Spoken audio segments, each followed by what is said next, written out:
Welcome to Phonogenics 101, a Riotboy production hosted by Jeremy Gloff. The podcast where people who love music discuss albums track by track. Please hit subscribe, and if you'd like to support this podcast, patreon.com/Jeremy Gloff or Venmo @Jeremy Gloff. And now, on to the music.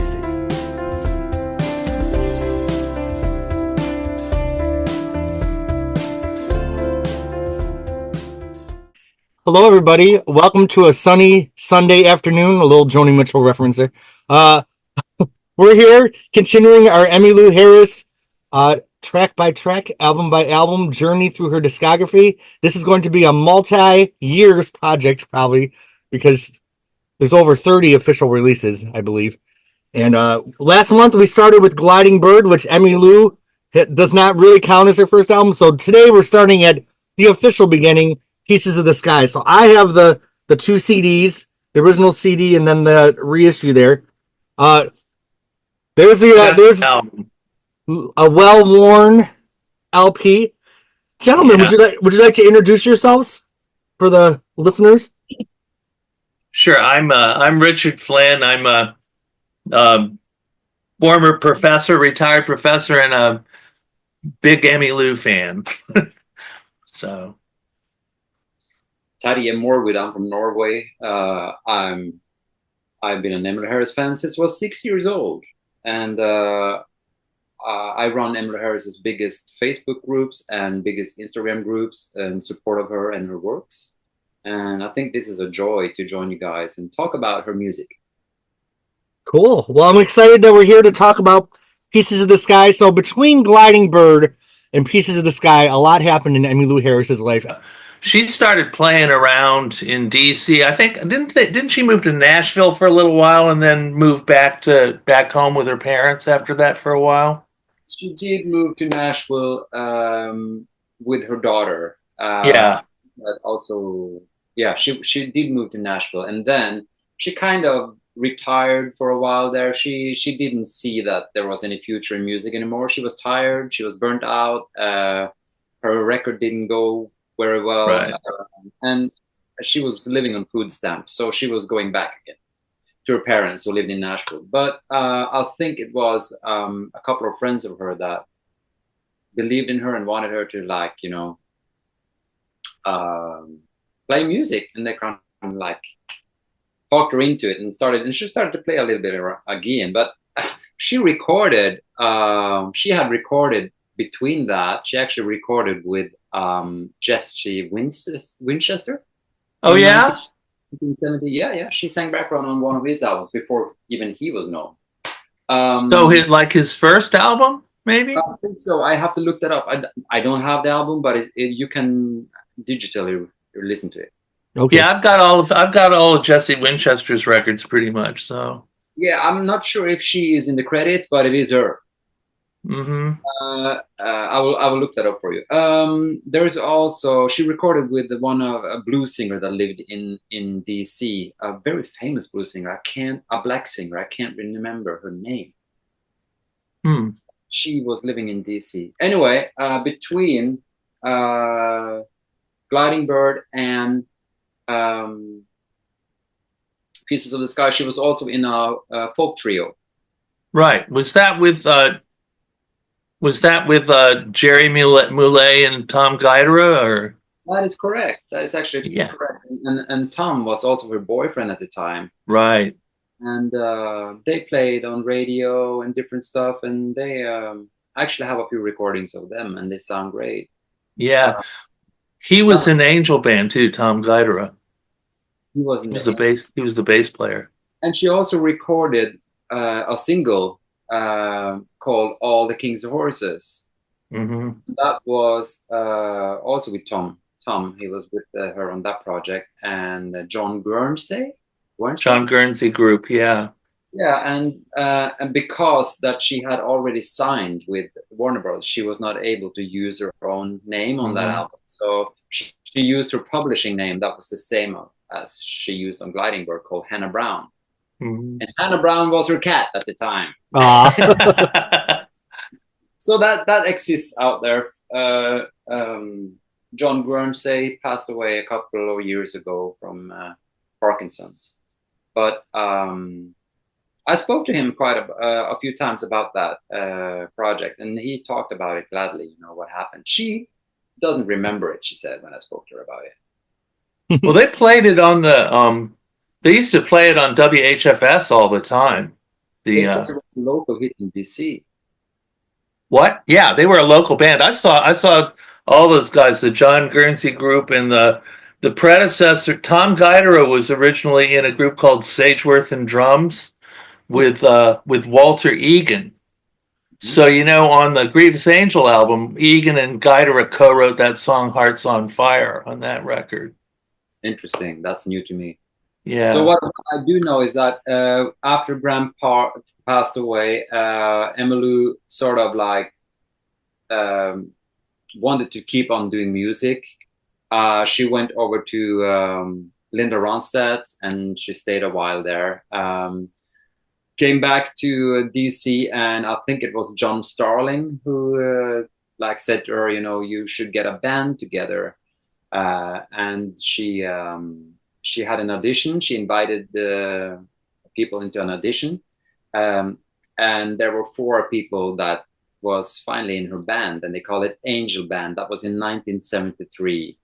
Mm-hmm. The Angel Band was made out of local musicians. Now, I don't know the band members, except I know the drummer who passed away last year. Right. Yeah. The other members are Tom Guidera on bass, Bruce Archer on guitar, and Danny Pendleton on pedal steel. Exactly, it is. Marcus Cuff. Marcus Cuff is the drummer, yeah. Yeah. He was so amused that there were actually people talking about the Angel Band, because there are a lot of fans that actually don't know about them. They think that Hot Band was the big thing for Emmylou, and it started out before that. And I was so surprised when you said that you actually have seen them live, because I have never. I find it so interesting, you know, because the pedal steel player that was in the Angel Band is something of the best I've ever heard. He's amazing. Amazing. And he's you know he's plays on Before Believing on Pieces of the Sky, and he plays on Queen of the Silver Dollar too. So he did, and also when putting that band together, she was playing locally around DC, Child's Herald and Red Fox Inn, and I actually do have some recordings from them playing live, and they sounded great. I would almost say it's my favorite era of the 70s. Yeah. Well, I mean, that's what I just turned 18 in 73 and lived in DC. So I went to so many of those shows. I saw them like maybe 25 times. Wow. Did you ever take any photos of them? I did not. One memorable show I went to was, you know, she had the Warner Brothers contract and she had was going off, I guess, maybe to record Pieces of the Sky. The parts, because they recorded part of that in the DC area. Part of it was at Track Studios in Silver Spring, but most of it was in Brian Ahern's, you know, an Actron truck. But they had a big farewell concert, the Angel Band and Emmylou at a former amusement park, Glen Echo, and so I went to that. And the next time I saw him was after Pieces of the Sky came back, and she came with a hot band back to Lisner Auditorium at George Washington University, which is where I was going to college. So I went, and that's where I got my Pieces of the Sky album signed. So cool. Yeah, it's interesting because, like you said, the Angel Band was playing, and they actually they were touring locally. But when she started so let's get into how she got the deal, because Emmylou was playing the Red Fox Inn, and right. People were talking about her. You know, she had got a little bit of attention through Graham, and there were people talking about her music and that she sounded great. So Mary Martin, who worked for Warner Brothers, heard about it, and she brought Brian Ahern from Canada. He was living in Canada, producing Anne Mary at the time. and they came over and they actually recorded. I think it was 4 sets at the Red Fox in Emmylou playing with the Angel Band, and brought it to Warner Brothers, and they signed her because that show's been bootlegged. I think I have a copy of that somewhere. That show has been bootlegged, yeah. Yeah. And so immediately they started to work on the project, picking songs for it, well. When she was recording Pieces of the Sky, she actually did a small tour on the West Coast, and they also had a piano player sitting in. I don't know his name, but he was there. I do have a recording from them at McCabe's, and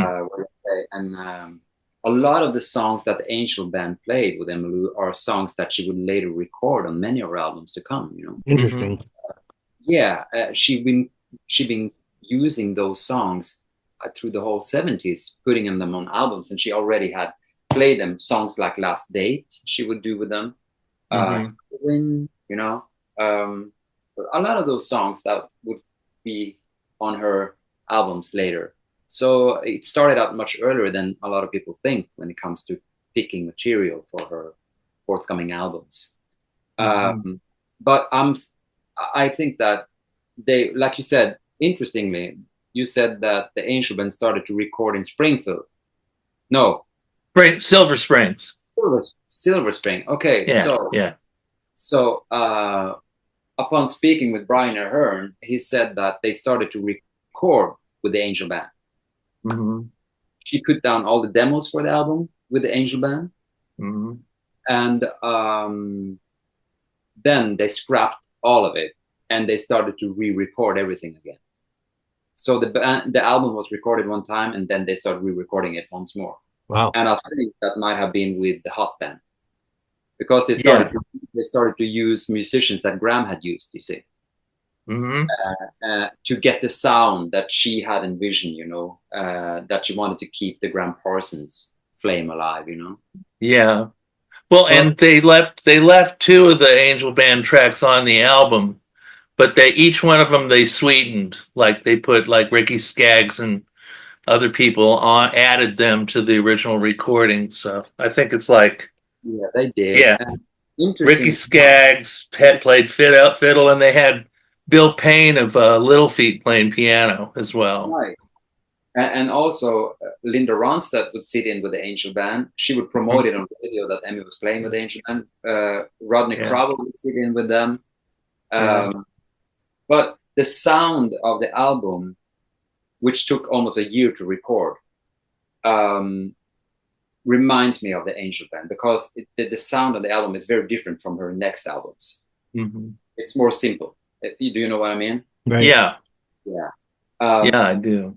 Last year, they released a Graham Parsons, Emmylou Harris live album on LP and CD. And there they have something. They also released a small album, an EP called The First Album Demos. Oh yeah, I got that one. Yeah. And I got that too. Yeah, and here Emily singing Queen of the Silver Dollar, Coat of Many Colors, Before Believing My Mother's House, Norfolk, Virginia. All of it is with the Angel Band. Yeah. Okay.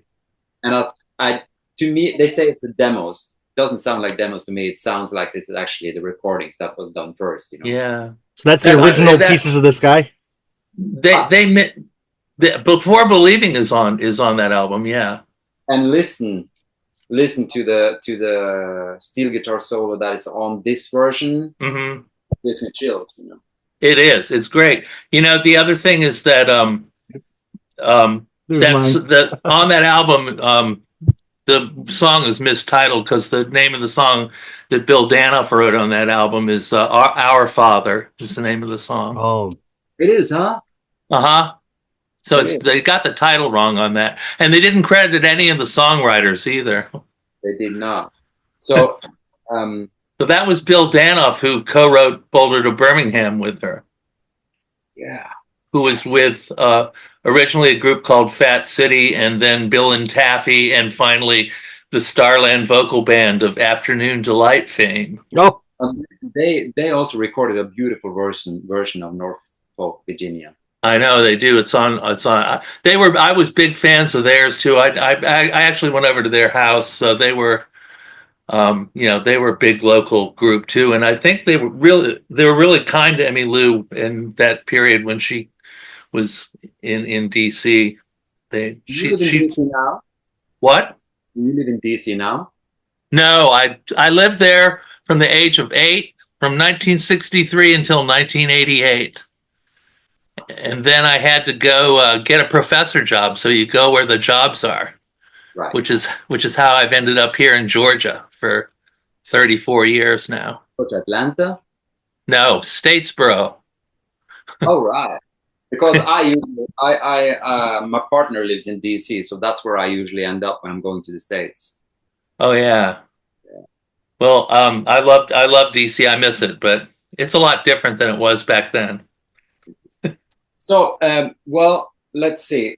Piece of the Sky, it took a long time to record it. It was a very, very expensive album to produce because the people that was on that album are professional players, you know. Weren't they from Elvis's band, or am I imagining things? No, they were. Yeah. They were the creation of the hot band, I think, you know. The Piece of the Sky, where they actually saw that they could be a band. It was like Elvis's TCB band, wasn't it? Wasn't that the name of it? Yeah. I think so. It was something like that. Yeah. Yes. I know that Elvis was working on a movie, and then he was taking some time off from touring, and then you know, they were available, and they I was at Glendy Harden's 80th birthday, and he said to me that, you know, they came over and sat in whether she wanted it or not. You know? and so when they were planning to promote the album, they were like, sort of, Warner Brothers said, you know, you should get something together that will create some attention, you know, and that's how the people that was on the album got together and said, hell yeah. They, on Pieces of the Sky, they even use Ron Tutt. He later got replaced by John Ware, I think, in the hot band. So they had the original Elvis drummer on this album. They had Ron Tutt, they had James Burton, they had Glendy Harden, they had who else? Emery Gordy. Yeah. And then they got a new steel guitar player. Hank DeVito. Hank. And he was great as well. And Rodney Crowell, who was very well unknown at the time. But he had so many songs that she was sold by then, I think. Right. Yeah. Does he actually? Doesn't his song is cut 1, Bluebird 1, right? Yeah. Yeah. But is he actually on this album, or is he just on Elite Hotel? I think he's on the album. You know, during the Pieces of the Sky recording sessions, she cut a few songs that would also end up on Elite Hotel. There were Here, There, and Everywhere. Satan's Jewel Crown came from that session. Till I Gain Control Again is also from the Pieces of the Sky sessions. So I think that, you know, she didn't want to use all the Rodney Crowell songs in one go. The first song. I don't see him listed in the credits for appearing on the album other than as the songwriter for Bluebird Wine, though. I think he appears all over Elite Hotel, but yeah, because maybe he was used as since they joined the band later. But I know that him and Emmylou cut the first demo they cut together was during those sessions, because they recorded a duet of Ashes by Now. Okay. Oh yeah. But Emmylou said that Piece of the Sky was a very expensive album, and they used a lot of time to produce it. And so when she went out touring, she needed to tour a lot to actually, to make that money back.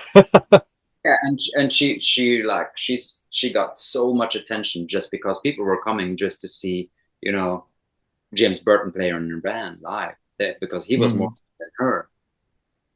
And in Europe, she was very popular because of Graham Parsons. Because in Europe, Graham Parsons was quite a big name compared to America, where people didn't know about it. So Wasn't the hot band, even the name of the band, kind of a jab at the record company because they told her to put together a hot band? What's the story behind that? Yeah, they said they needed a hot band, to create some stir around the release of Pieces of the Sky, and it did chart. If I Can Only Win Your Love came on the Billboard country charts at number 4, I think, Right. and that started to get some attention. Same as Too Far Gone was also stirring up some attention, and so she got fairly enough airplay. And she was singing on the Linda Ronstadt song "I Can Help It If I'm Still in Love with You." Yeah. Right. But on Linda's album "Heart Like a Wheel," Which was her huge breakthrough, right? Yeah. because Linda was a big name, as I understand. She wasn't that big here in Norway, but I know that Linda was huge in the States, right? Oh yeah.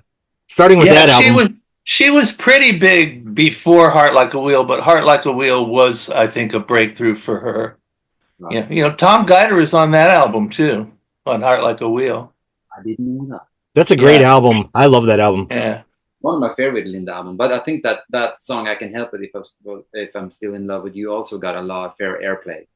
Yeah. It's interesting because I feel like Emmylou and Linda, they had this whole archive of songs, and every album had its own vibe. So some songs, I'm sure they were just waiting for the right album where it fit. Because you said Hickory Wind was something they played early on, right? And that didn't make it till Blue Kentucky Girl, was it? Right, that's right. Well, except she did it with Graham on Grievous Angel. Okay. That's right. But she tore the album fairly well, and I think I didn't get Pieces of the Sky until much. I think that I discovered, before the internet.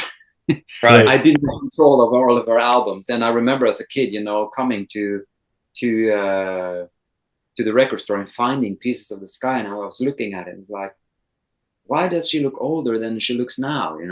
Right.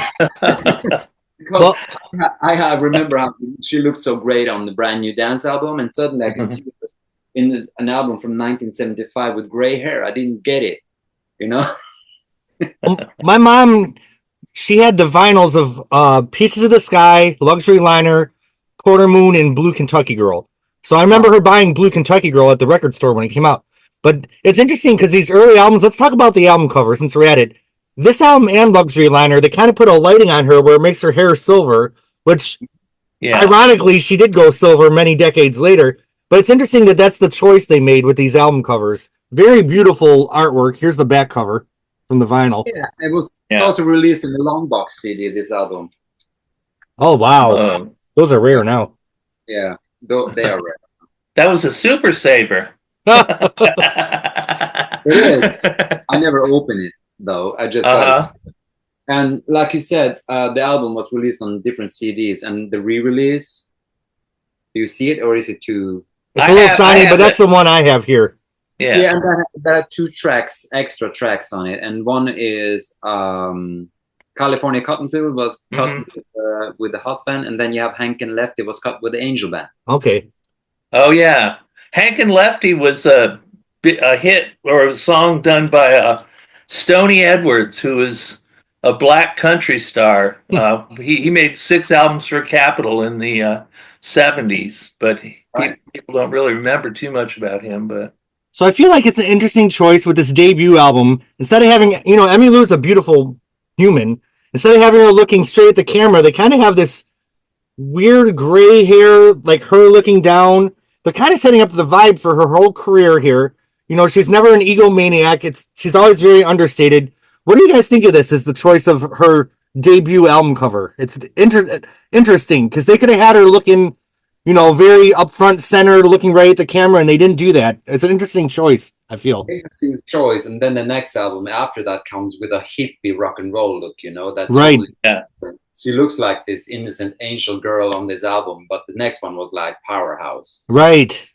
Right, but Angel Band, I'm sorry, Pieces of the Sky has been re-released now a few times. It came 2 years ago on BPM, let's say, BMP. BMP, yeah. Re-release, beautiful album. Let's open it and see. I really think it out. With our, let's see what was in there. Wow. And of course, it came out in the Reprise label, which is where Fleetwood Mac was. That's where Joni's first albums came out. Yeah. Yeah. Happy Sack production. That started out as Frank Sinatra's label, Reprise. So here was a nice booklet that came with it with all the information on Emmylou. Oh, wow. That's nice. Album, the BPM album is a gold album. Oh, wow. Yeah. Yeah. I missed that one. Yeah. It's still available. You can get it. And also, a box set was released a couple of years ago. Oh, I have that one. Yeah, and here's also Piece of the Sky is in here. Here, keep talking. I got to get that. Are those different albums in a box, or? There are her 5 first albums in a box set. Oh, okay. Okay. At Thirds and Lindsay in Nashville. She came over there to hang out with us when we were seeing. I forgot I had this. Yeah. Man, I don't have that. It was a record store. It was a record store day exclusive. Oh, I see. Expensive. It costs like almost $500 now. And then they came out with a 80s one. They had like Cimarron and Last Date and White Shoes, I think. Yeah, and there's a Evangeline. There was a plan for a third one in works as well. Cool. All right. Well, any other thoughts on the album in general before we go into the track by track discussion? Nah, I think that Pieces of the Sky is a brilliant album, and it's an album that a lot of people still to this day think is one of their favorite albums of Emmylou. You know, I think that Pieces of the Sky and her album Luxury Liner and Roses in the Snow and Wrecking Ball are maybe the top 4 albums that people are talking about when it comes to her music. You know, it's a very popular album among fans and listeners, even those who maybe don't have all her albums. Pieces of the Sky, you know, is one they go to a lot. Right. So so that means it must have been a pretty good debut because it has stayed so relevant. Right. So, yeah. Well, it's always near and dear to me since it was the first solo album of hers I ever bought when it came out, and so I have a hard time not loving it. I definitely feel like this was the beginning of a string of classics. Like, you know, this was starting off something really special here. It is something special. It is. I'm just flipping through these albums, like, you know, look at these albums that she released in the 70s. It's wild, this discography she had here. I mean, those albums all of them are classics. Yeah. Yeah. All right. So Emmylou, her official discography starts off with a song written by Rodney, Bluebird Wine. It's something that she re-record many decades later on her duet album with him, correct? Yeah. But I like the slightly different version on the duet album too. I like this original though. I think it's such a great way to quote the kids, it's such a bop. I love this song. The fiddle, the harmonies. What a way to, you know, it starts off with just the picking and then to burst into those harmonies on the chorus. What a powerful opening track. I absolutely love this song. What do you guys think of it? First song she heard by Rodney Crowell was Bluebird Wine. She was going through songs with Brian Ahern to pick songs for the album, and they had been doing that all day. They couldn't figure out any songs that they could use, and suddenly it popped up a cassette that the last one they hadn't listened to, and was by an unknown songwriter that he had signed. And so they listened to it, and she was like, "This is what I need."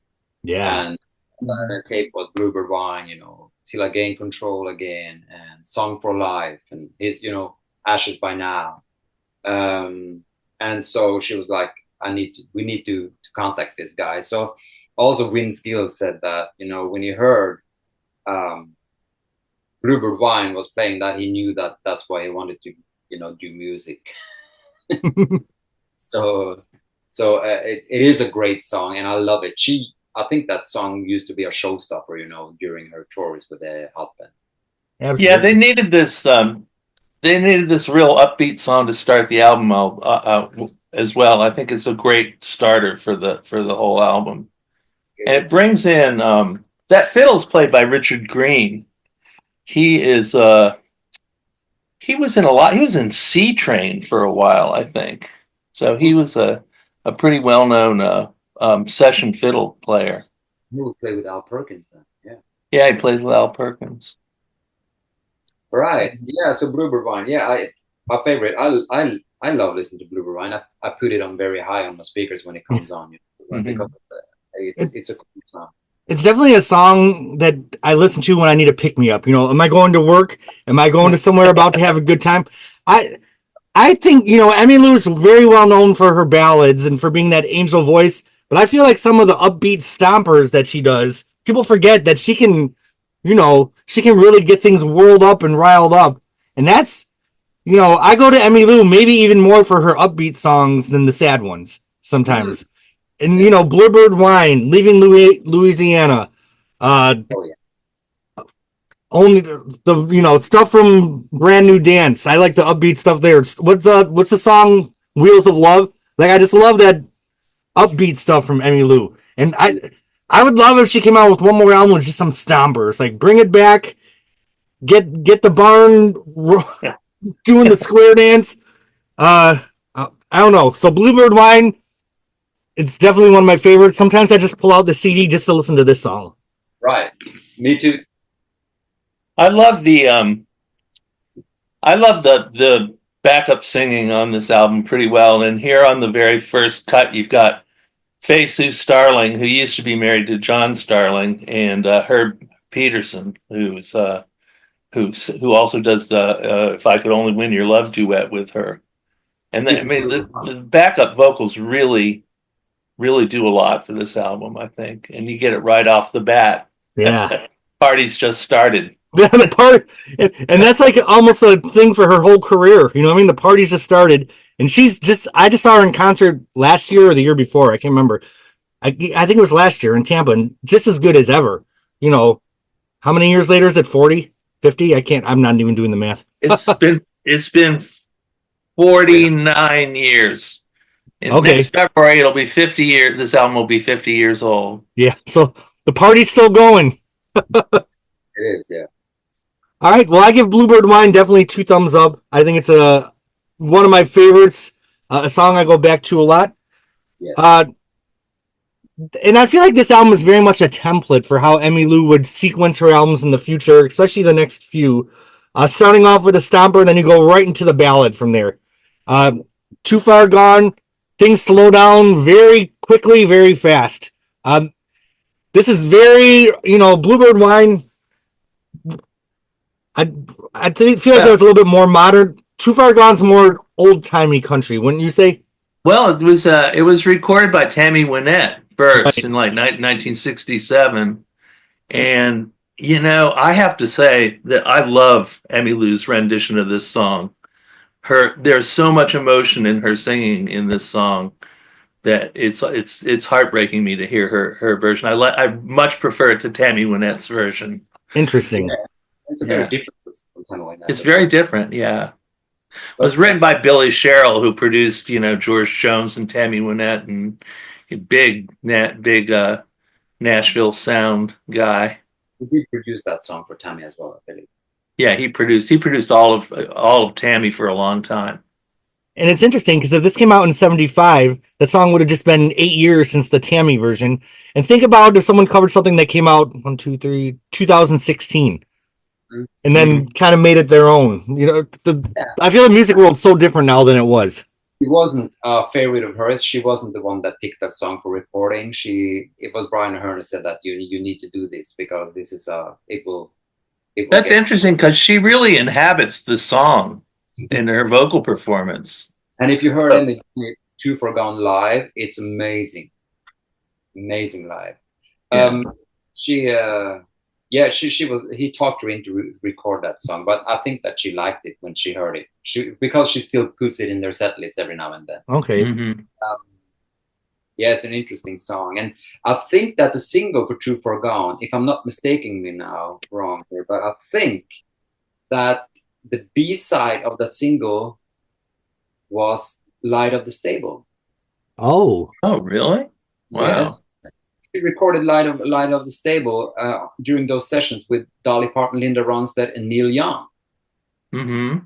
I need to search it up, but I know that it came out in 1975 as one of the B-sides of the singles from Pieces of the Sky.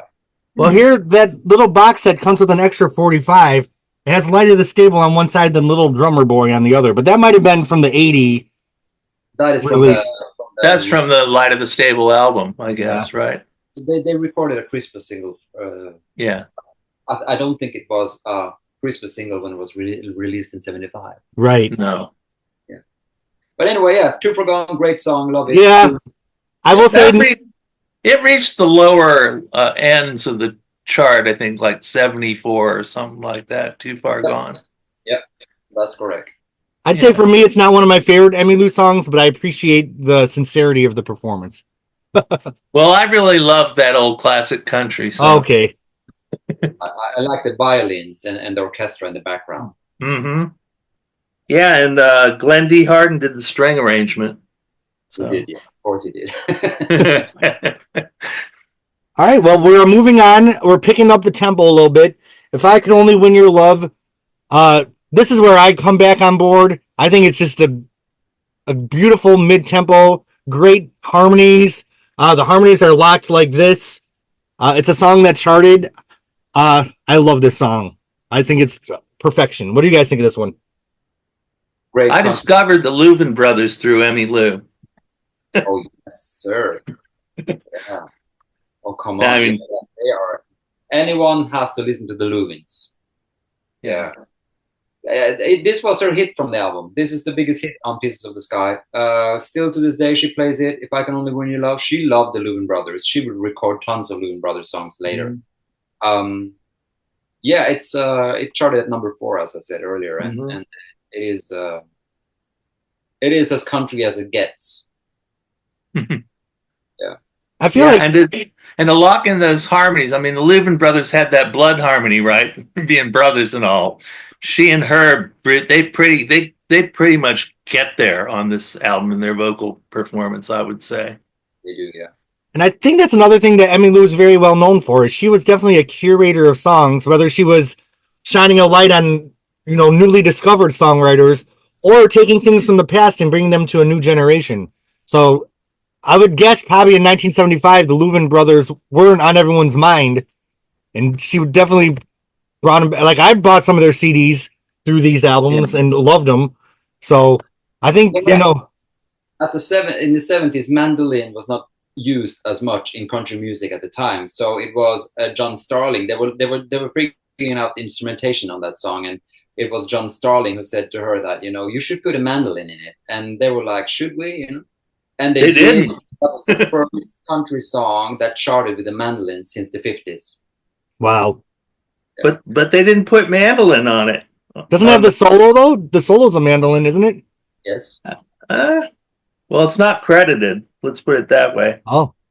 Well, it is there. Anyway. Yeah.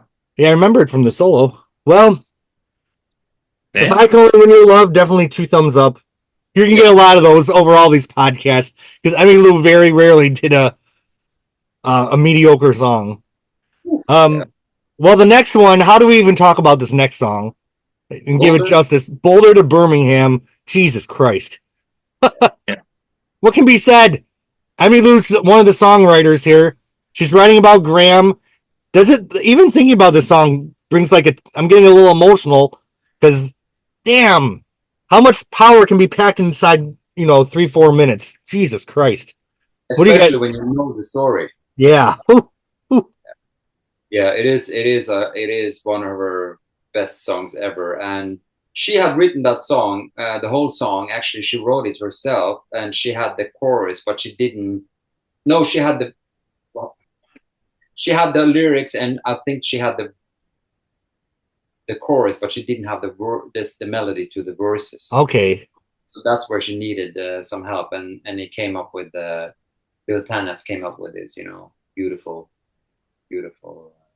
Yeah, I mean, I remember hearing this song live before the album came out, back when the Angel Band, one of their last concerts, they did this. What was when you're sitting in that audience hearing this song for the first time, did you know it was magical? Yes, absolutely.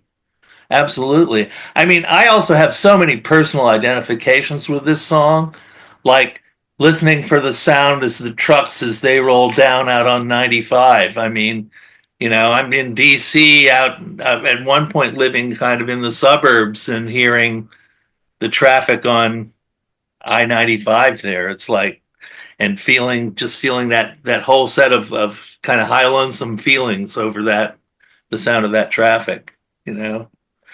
It's Wow. just I mean, I was 20 years old when this album came out, and it was, you know, so 19 or 20-year old to hear such a powerful song. Yeah, it was immediately great. I knew it was a great song first time I heard it.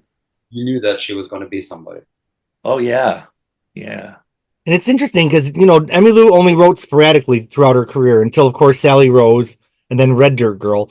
But right here on this debut album, her songwriting's just on par with all the legends, the Louvin brothers, Rodney.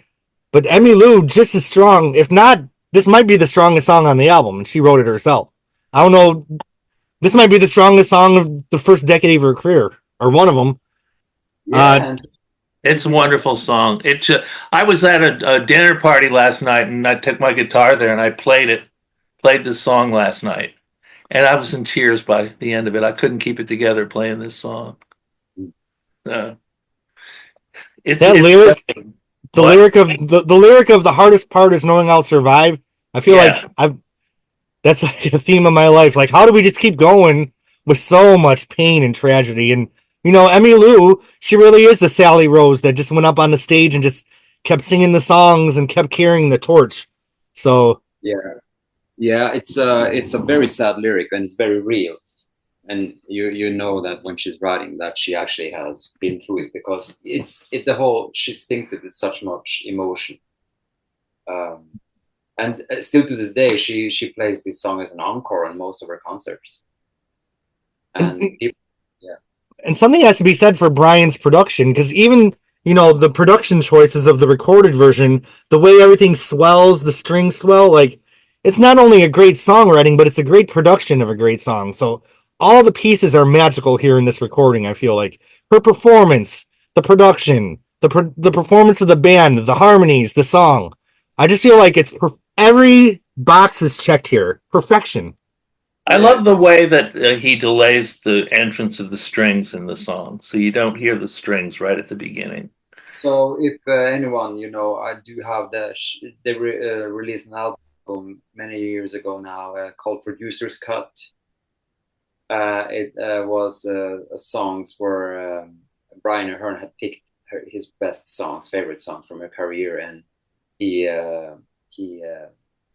remastered them and put them into uh, different type of stereo. And on Oh, it's a DVD audio, right? I think I have it. yeah, listen to Boulder to Birmingham on that one, where you can hear the sounds more clear and you can hear the symphony in the background. It totally. I mean, that version on that album, it really shows how good that song is. Wow. It doesn't need that album for show how good that song is, but it comes to life in a different way. Well, there's not much more I can say about this one because the song speaks for itself. But I feel like when you're sequencing an album, how the hell do you put a song after this? Uh, and they did it. Like, I think Before Believing is the song that was meant to go after Boulder to Birmingham. I think it's not a more perfect choice could have been made to end side one of this album. What do you guys think? I think so too. Before Believing is, for me, is probably one of the best songs on the album. I don't know. It's the feeling that that song gives me. The lyrics I don't pay that much attention to, but the simpleness, there's everything on it. It sounds so. She's young and her voice is very young, and just her and the guitar and the steel guitar. It is great. I never ever seen her perform that song live actually, but it's still a song that I would play every now and then. When I put on Pieces of the Sky, I always play that song first. You know, she used to perform it live with the Angel Band, who are on this track. I mean, they're the band on this track. So that's Danny Pendleton, Steele, and um, Yeah, I love this song as well. I think that It, she's the one that plays the lead acoustic guitar on that, where she makes that bum bum bum, you know. yeah, she does. She plays that. Yeah. I feel like this song is like this picture brought to life. Like she's just standing there on a vista, the sky's wide open. It's very, I don't want to say simple, but just very pure. And I feel like that song encompasses this picture here. Because after all the pain of Boulder to Birmingham going down the highway, I feel like she parks the car and just stands on a vista looking over the morning coming up. And this is a very visual album to me. You can see the album as it unfolds, and Yeah. this is the song that she got the title of the album from. Pieces of the Right. Sky Are Falling. How would you feel if the world all apart were falling, pieces of the sky were falling in your neighbor's yard, but not on you? I think the lyrics are brilliant to this song. Yeah. I mean, I love this song. Danny Flowers is the songwriter. Well, we lost our colleague for a minute. And I remember the song, my mom playing it when I was a kid. Like, this is one that stuck with me. So, side one of Emmylou's debut album, what a start of a career. You know what I mean? Like, these 5 songs here, holy crap. So you flip over the album, you get is it a mandolin or a dobro in this one? Bottle Let Me Down. Well, there's a dobro. Dobro's played by Bernie Ledden. And there's a high string guitar by Rick Cunha. So, Bernie and Brian play acoustic. Emmylou doesn't play guitar on this song. Is this a Merle Haggard? It's a Merle Haggard song. Yeah, it was a pretty big hit for Merle Haggard. I will admit, this is not one of my favorites on the album. I feel like I feel like it could have rocked a little harder. But it's not my favorite song on the album. It's not. It's only a 2-chord song, and it's not the song that I listen most to when it comes to Emmylou's catalog. But it probably was very fun to listen to it live, because it was right. Hot band playing on this live. It would probably rock it up, a little bit. Yeah, it's a great bar song. I mean, if you're used to seeing Emmylou in bars the whole time, you had to have these bar songs. That's fair. I remember, Streets of Baltimore was one she used to do with the Angel Band too, that she did with Graham on GP. But I need to talk to you one day about all this, because yeah. All right. Well, Sleepless Nights, slowing it down again. Police and Boudleaux Bryant. So Sleepless Night, she had recorded that. She recorded that song as a duet with Graham Parsons as well. Mm-hmm. And she wasn't happy with her performance of Sleepless Night with Graham, so she went in and re-recorded it after he had passed away. And the story was that they turned the light off when she went into the song booth to record it, so she could stand in the dark, so she could kind of like feel like he was there. And everybody said that they felt like Graham was in the room. So the released version with Graham is the one that she re-recorded the vocals on, right? She re-recorded the vocals on it. That's a beautiful version. Beautiful version. And so I think that that song must have meant a lot to her. So since she then put it on her debut album as well, she had just re-recorded it right before she went and she recorded it on her own, singing. And I think she's doing the harmony on this. She sings the harmony as she did with Graham on this one. Yeah, so she sings the melody and the harmony on this song. Yes, she does. And I have seen Sleepless Night being done live, I mean, it's that song when the steel guitar plays that song live, it gives me shiver just to think about it. It's amazing. There's nothing I cannot say how great that song is live. She rarely does it live now, but I mean, it's a really hard song to sing too. I think it's an Everly Brothers song, isn't it? Yeah, it's an Everly Brothers song. It's Felice and Boudleaux Bryant wrote it. So it is a duet song. Yeah, it's a duet song. Well, her version's Elvis definitely. Costello has a version of it. Have you heard his? Mm-mm.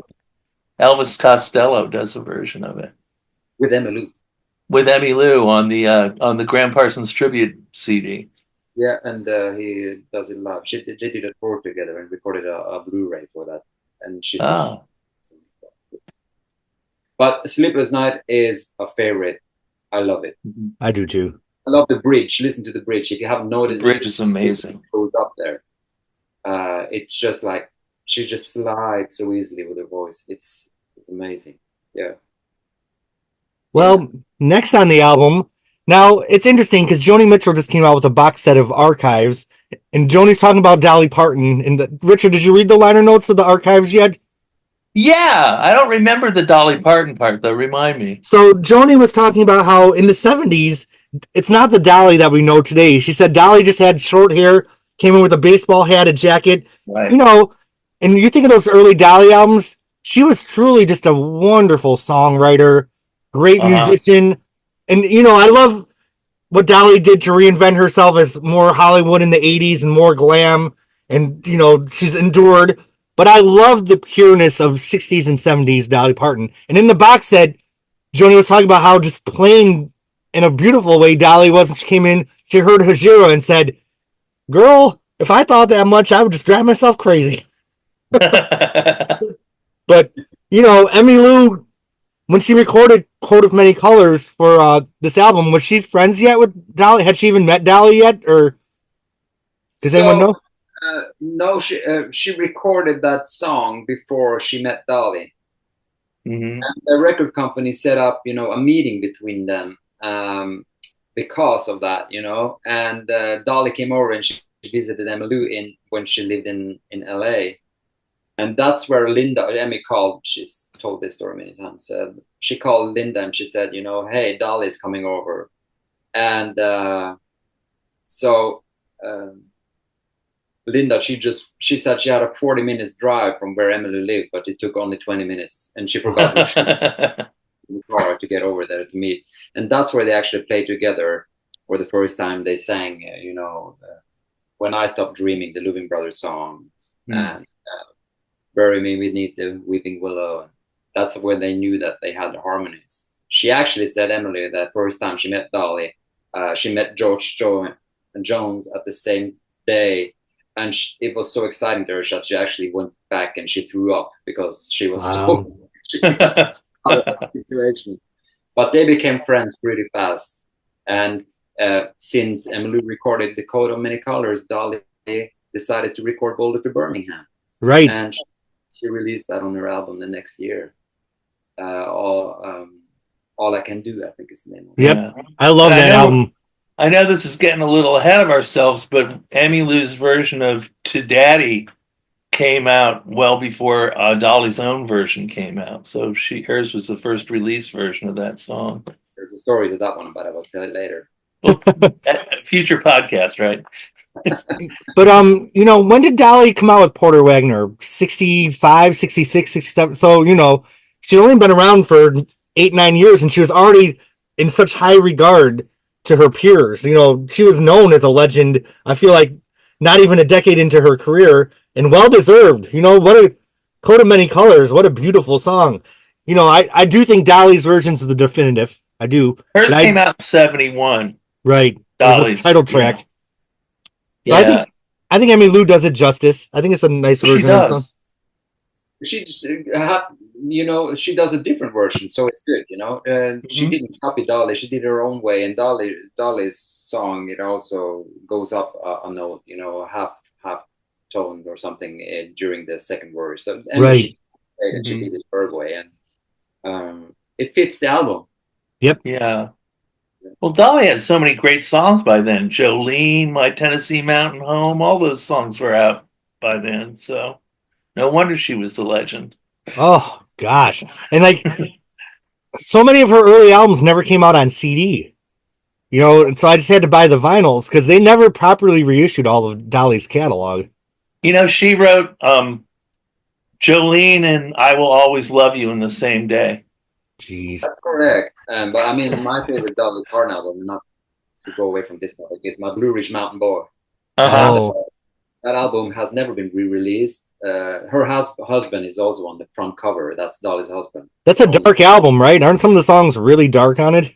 Yeah, but My Blue Ridge Mountain Boy was a song that Emmylou performed with the Angel Band and the Hot Band, and she would do it a lot. And I think she might have recorded it. Wow. Yeah. All right. Well, moving on.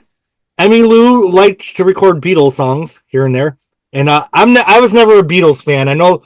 Once again, the whole audience is gonna be like, "Oh, you're the worst," but I just never got into the Beatles or even their songs. So, I'm not even gonna comment on this one because I'm just never was a fan of Beatles songs. So take it away, panel. I'm just gonna set this one out.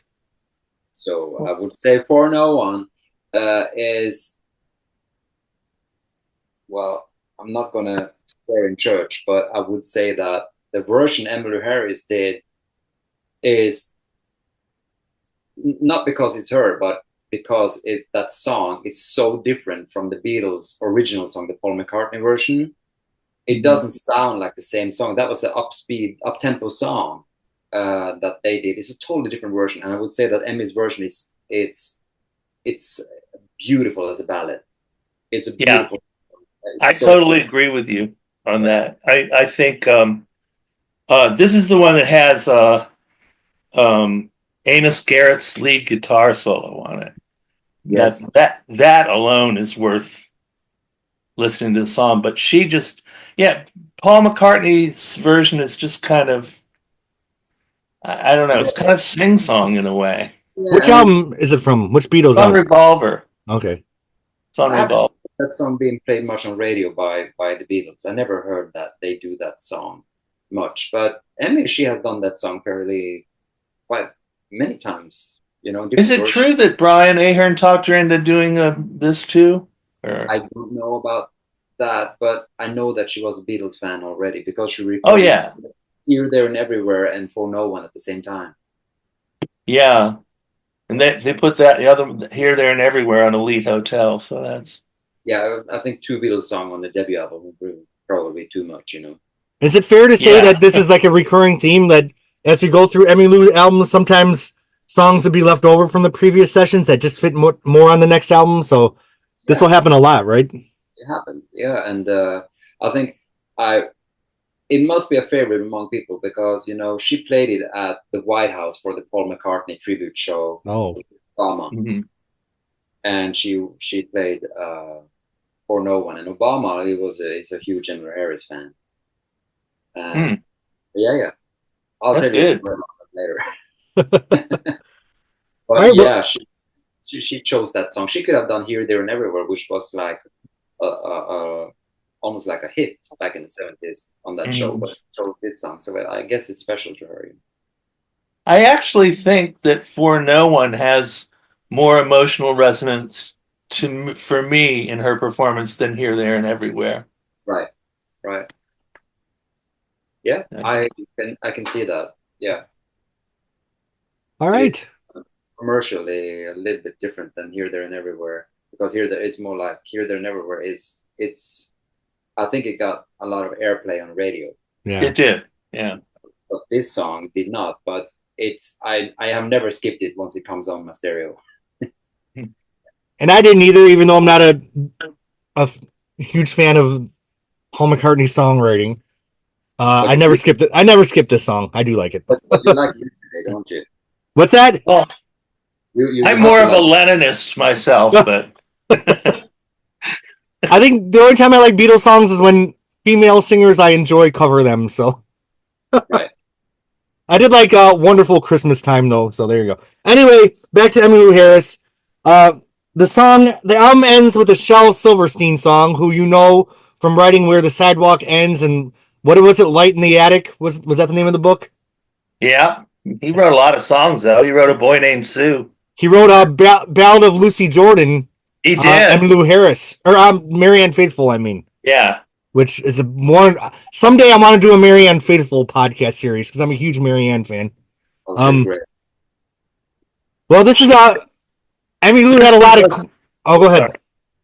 This was a staple of her live shows with the Angel Band, and so it's fitting that they're on here, right? you would, there would not be a night that went by that she didn't play this in her live sets before going out to make this record. Was this Angel Band or Hot Band on the recording? This is the Angel Band on the recording, plus they added Ricky Skaggs on fiddle, and James Burton on dobro, and Herb Peterson and Linda Ronstadt doing the harmony vocals. Wow. Yeah. But the core of the thing is Emmylou, Tom Guidera, Danny Pendleton, Mark Cuff, and then they also added Glenn D. Harden on piano and Brian Ahern on a second guitar. Yes, this song was a very popular song. She actually had an award for it called the Queen of the Silver Dollar Award. She was awarded for that song, and I think that she played it up all the way up to live up to 1980, and then it didn't go back to her set list. I think it's one of those songs that she got tired of because she played it every night. And that was the name of that box set, Queen of the Silver Dollar. And I would say that when you listen to the Queen of the Silver Dollar on Pieces of the Sky, this is exactly how the Angel Band sounded. Mm-hmm. I have heard those live recordings by them, and have you compared it to the demo recording that's on the 10-inch from? So the demo recording is my favorite. Yeah. But it's also, I was speaking to Marcus Cuff about the Angel Band in those days, and he said that they just rediscovered. I'm not sure. Forgive me, Emmylou, if I say something I shouldn't have said. Now, if you hear this, they discovered a recording of Two Nights that was recorded professionally by the Angel Band. That was by Tom Guidera. He had that. Yeah. They will remaster it and sent to her, and spoke to her, and she said she plans to release it, and that was recorded at the Cellar Door. Oh, that was the reunion show. Was that the reunion show at the Cellar Door? Oh yeah, and that was Grayson Starling and all of those were there. Yeah, I'll tell you a funny little story. I started working after I graduated from college I started working at a law firm in 1978 as a library assistant. That was one of my first jobs. And a messenger came by to pick up something to deliver in a library loan. And it was Tom Guidera. And I said, "Hey, weren't you Emmylou's bass player?" I had no idea at the time that he was ever her boyfriend or anything, but he gave me a real dirty look. I just looked up the other Shel Silverstein book I was trying to think of was The Giving Tree, so I just had to put that out there. But I hate that book. This was the beginning of Emmylou. She had many Queen songs, so we have Queen of the Silver Dollar, Tulsa Queen. There were more, weren't there?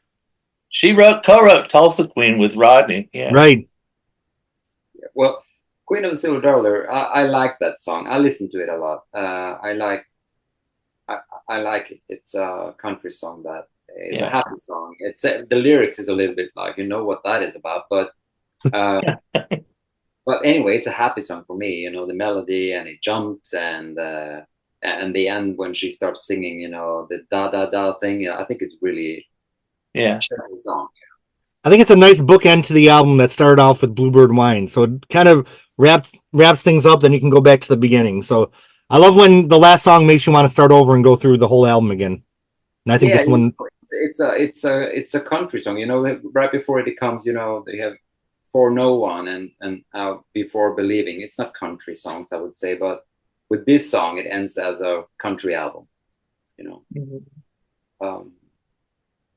Yeah. No, I think Pieces of the Sky is timeless classic. do we want to mention the two bonus tracks at all? Any deeper than we already have? The Hank and Lefty and Sure. I think I mentioned Hank and Lefty. It was the Dallas Frazier song. I think it was first recorded by Stoney Edwards. So that was maybe came out maybe 71 or something, only a few years before this. And California Cotton Fields was a staple of her live shows, both with Graham and with the Angel Band. They always played that song. I think that maybe at the time why they didn't release California Cotton Fields is because they already had a Merle Haggard song on the album. Yeah. And the same with,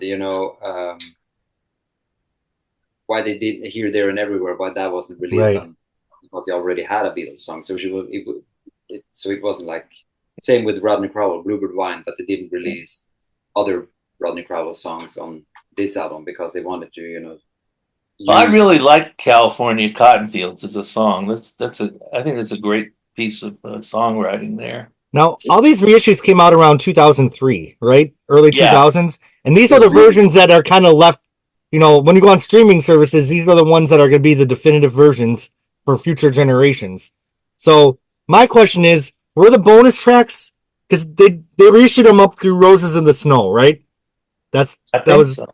Were the bonus tracks pretty loyal to those sessions that they would match tracks that went with those album sessions? Does anybody know?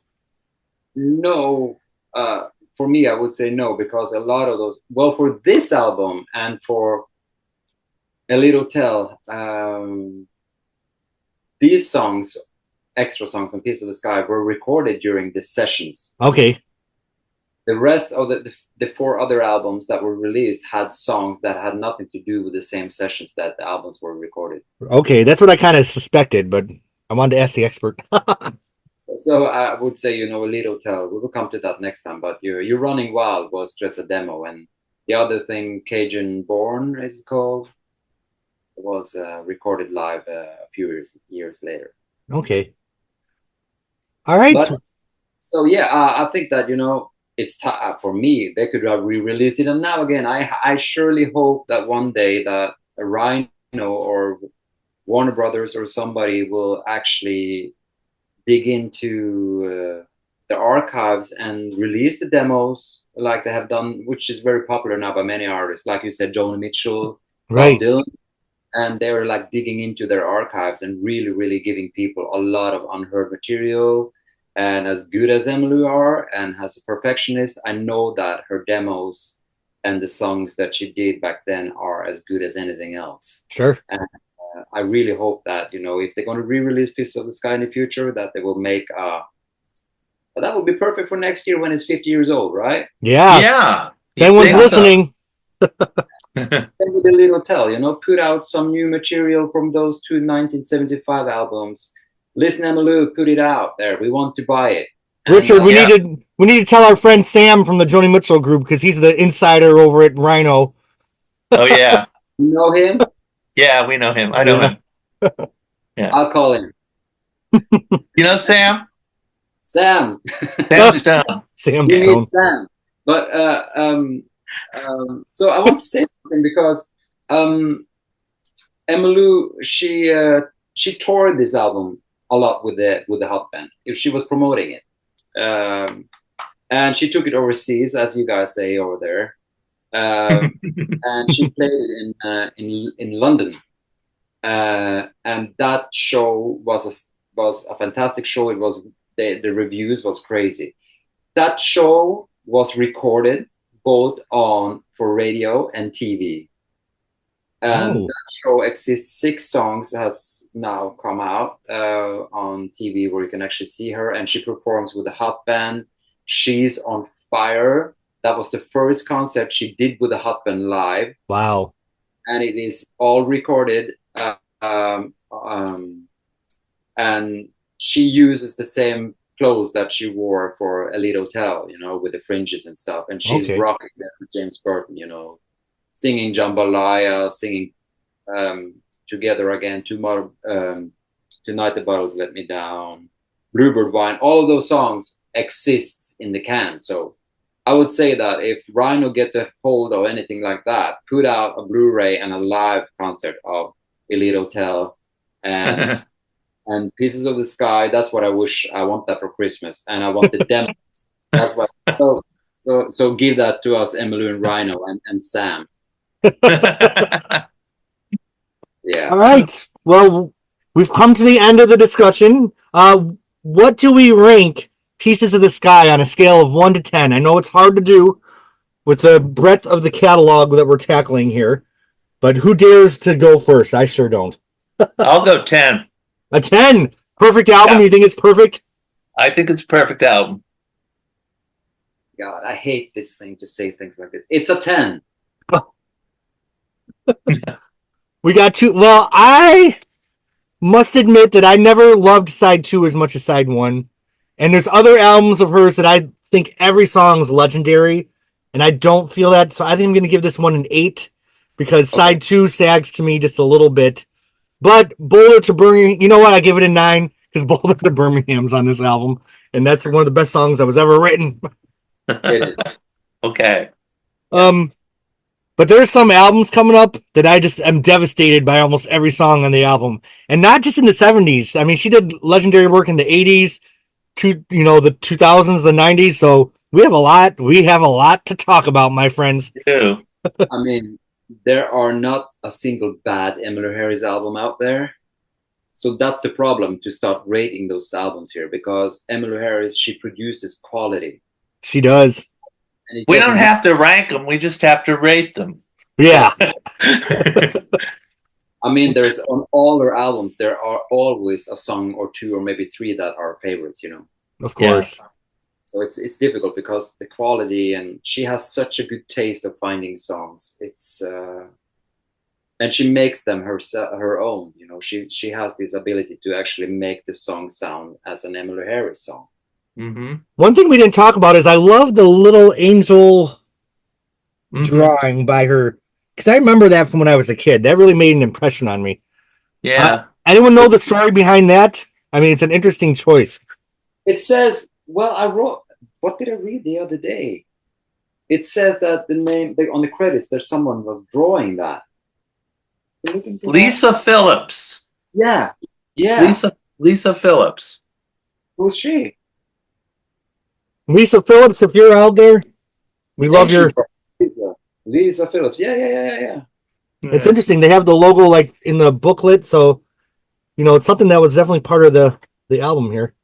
Is that the angel that fell from the sky, or? It's an angel floating on a cloud with a ring halo. I mean, I just think this cover art's perfection between the angel, the interesting picture of Emmylou. Doesn't this remind you of almost the Blue album cover with Joni looking down kind of in the shadows? A little bit. Just a little bit, So that's my favorite Joni Mitchell album, by the way. I won't go into that because I love the 80s Joni Mitchell, and I got slaughtered on those podcasts, so I'm just going to protect myself. I go between For the Roses and Hajira as my favorite albums. Yeah, great lyrics, though. But I love Blue, too. That's just another artist who just had one, there's going to be a whole string of 10-star Emmylou albums for me, and Joni's another one that's the same way. Well, gentlemen... The photo that you have on the back here on Pieces of the Sky is where she's standing on the mountain. Yeah. Is actually the same photo that was used as the promo poster that you could buy around. Okay. Yeah, so they made a promo poster. I have it packed down somewhere, but it was that you can still find it on eBay every now and then. And I feel like that would have been such a safer choice for an album cover. You know what I mean? But I love that they went with this. I just think this so sets the mood of what we're about to get. That is perfection. So, Emmylou, we just love you so much. Shall we meet next month to take a reservation in the Elite Hotel? Yeah. Well, she's playing Washington D.C. in December. You want to go, guys? Oh, I wish I could. I propose that we meet for an Emmylou concert someday, though, in the next couple of years. Let's do it. We will meet. We'll podcast live. I actually Google Street Viewed the address of the Elite Hotel, and I guess we'll talk about that next month. But I want to go there and take a picture on the porch. Yep. Okay. Yep. All right, gentlemen. Thanks for joining me this wonderful Sunday afternoon. I really enjoy these. I'm so excited to spend the next years with you doing this. This is a lot of fun. Thank you. Have a good one. Bye, everybody.